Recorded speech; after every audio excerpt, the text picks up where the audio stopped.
substantially cheaper than buying a slave in the 1860s, and I can get it in black. The future is here. The future is bright. The future is slaves. Well, I mean, AI slaves. Hey guys, what's up? I know y'all love imuRgency, which is great because this is imuRgency too. And you may be asking yourself right now, Rumi, what the ever-loving are you talking about? And to that, my dear friend, I point you to the latest and greatest innovation in our AI slop timeline, the Neo Home Robot. Now, you may also be asking, Rumi, what is the Neo Home Robot? Well, the Neo Robot is an AI-powered humanoid robot made by a company called 1X, whose whole philosophy is that they're on a mission to build a truly abundant society through general-purpose robots, capable of performing any kind of work autonomously. Which to me sounds pretty altruistic, I cannot lie. However, it's essentially being advertised as the next-gen version of AI in-home help, which is as crazy as it sounds. If you've seen the Jetsons, we may be closer to that reality than we may think. Like, this is truly such an interesting timeline. According to their website, Neo takes on the boring and mundane tasks around the house so you can focus on what matters to you. And on paper, this sounds amazing. Yes, I don't have to do chores anymore. I can just live my life hassle-free, okay? Except not exactly. There's always a caveat. The thing about having something that seems too good to be true is that oftentimes, at least at first, it is just that.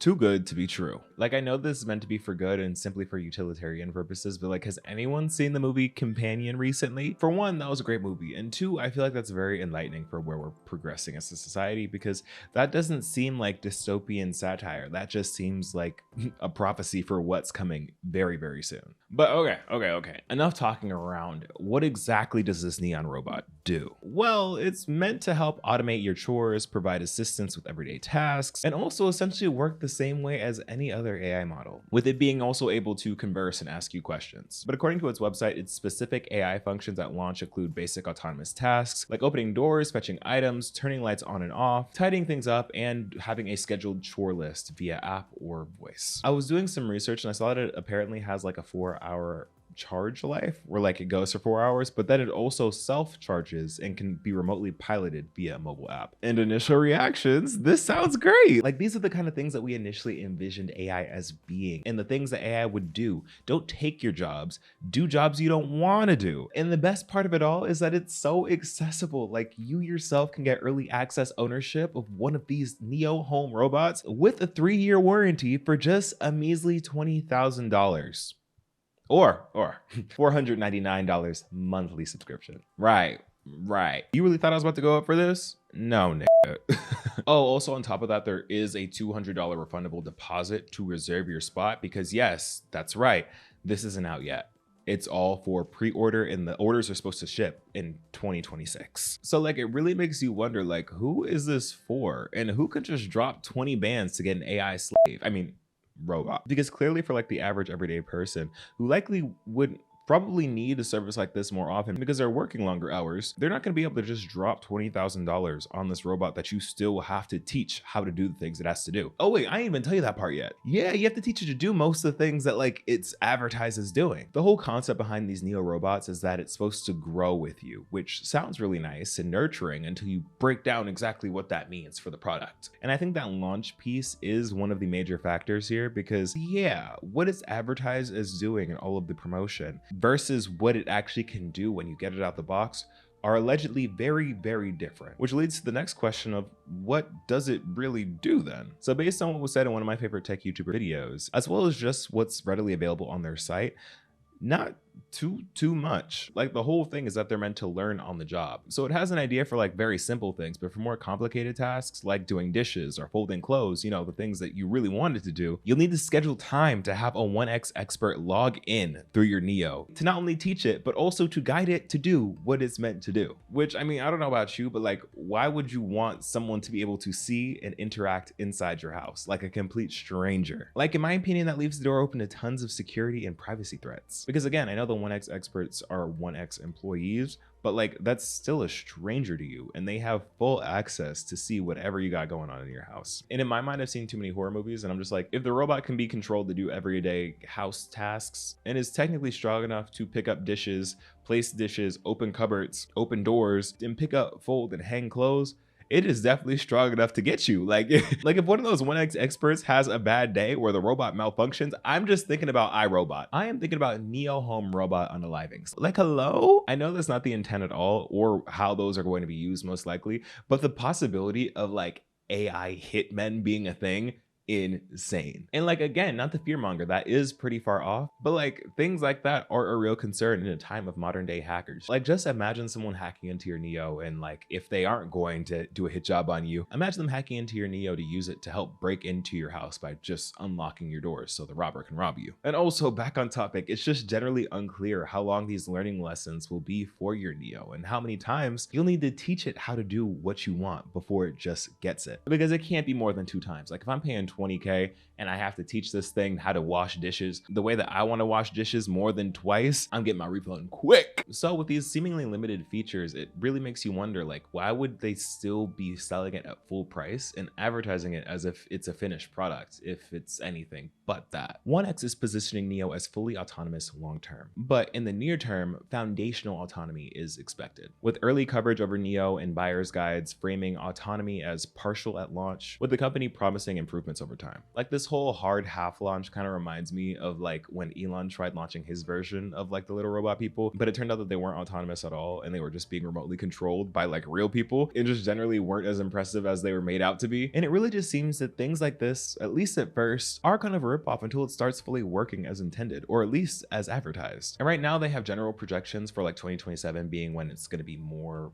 fully optimized, but it's still very unclear how long it's going to take to get there fully for real. And I don't want to make this seem all like doom and gloom and like this is incredibly bad. I mean, like, the AI factor of it all is not great, as we know, for many reasons, but like, this is still very revolutionary and exciting technology. And if done right and executed right and it's made more accessible, it could be a great invention or tool for people that need the extra help. I'm thinking the elderly, those with disabilities, pregnant people. Like, the value goes on, but like, these are all just things that I wanted to point out that I felt were relevant. But you know what they say, with great power comes great responsibility. And one of those responsibilities should be the expectation of privacy. But with these things, there are some glaring privacy concerns over letting something like that in your house. There are some general privacy concerns that come with having at best, an in-home surveillance robot roaming around every corner of your house. And we already talked about what could be the worst. But with things like expert mode that we've talked about and owner teleoperation, that means that live audio and video from inside the home can be transmitted off device whenever it's engaged, or even potentially when it's not engaged. And that should raise some eyebrows about data access, retention, and operator vetting. Like, no shade, but we need to make sure that the people running this shit are actually vetted. Neo turns on the stove and throws some paper on and walks away. Can Neo do that? Will Neo do that? Neo will not do that. Physically, can the robot do that? Yes. Physically, can a lot of products in your home do something dangerous if they decided to? Yes. We will ensure that that is not something that Neo is allowed to do. Another interesting fact about the Neo is that it features always-on sensors, which use multiple mics and cameras to establish its general awareness, which is also a privacy thing because it literally always has to be watching to know what it's doing. So you're quite literally always being watched, or at least your house is. And in a world where many corporations are selling data and info to things like the government, with and without our consent, we got to be careful about these things. Like, I feel like there's so many questions to be answered around whether there's anywhere that those data logs actually go, or if you're able to section off rooms or just areas in your space for the bot not to go rummaging its nose through, or I guess sensors through. Like, there are just so many logistical and also ethical concerns to actually deal with, specifically when it comes to AI servitude, and specifically humanoid AI servitude. And this is where I'm going to lose some people. I already know I'm about to give my 2 woke opinion that's going to kill whatever fun is left in this. So brace yourself, because it is that deep. So on one hand, it's nice to have something Jetsons like that does all the chores for you, makes your life easier and more efficient. But like, we also can't not talk about how the optics of this all are a little crazy. Like, we are buying something meant to look humanoid or like a human for service and manual labor. Like, we have a manual labor bot. Like, I hate to say it, but essentially like an AI slave. And I can already hear some of y'all saying, like, how is it different from any other AI thing that does us a service? It's the fact that it is made to be humanoid. Like, there is no reason outside of it being comfortable and familiar for it to have a human-like form, because we have things like Roombas. We have other robots that do menial chores for us, but none of them are shaped in the human form, because when you make something in the human form, you are intending on the person interacting with it to start attributing human aspects to it, treating it and thinking of it in a similar way that they would a human, as opposed to something like a pet or like a service animal like a Roomba would. And to make matters even worse, The different colorways that this thing is launching with are a little sus.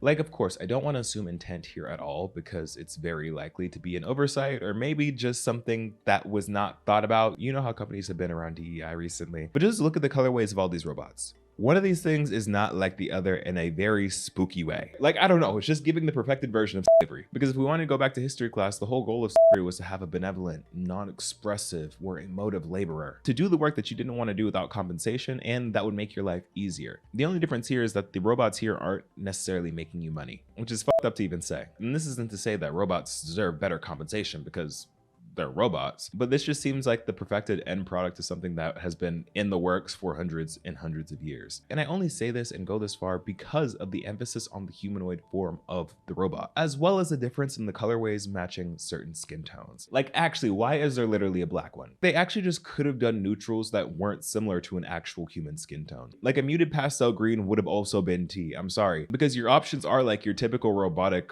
white or silver, you're a little bit tan one, and then chocolate brown. Like, again, I'm not assuming intent at all, but you do have to acknowledge it is crazy to make a service bot that's whole job is to do manual labor and again make it black. I'm sorry, I can't get over that. Like, it's just the fact that I know that there are going to be a group of people that are going to opt for one color over the others for rather obvious and unsavory reasons. Like, again, you have to think of the target demo here. Who is realistically going to be paying $20,000 for an AI assistant? It's likely going to be the uber wealthy or the tech bros. In both of those communities, more so the tech community has a strong affinity for the meme. And if the gag or the meme is to get you a modern day black adjacent house worker, they're going to do that. Like, just imagine you're walking into your rich white friend's parents' house one day and they got the place covered in brown neos taking care of the house. Like, huh?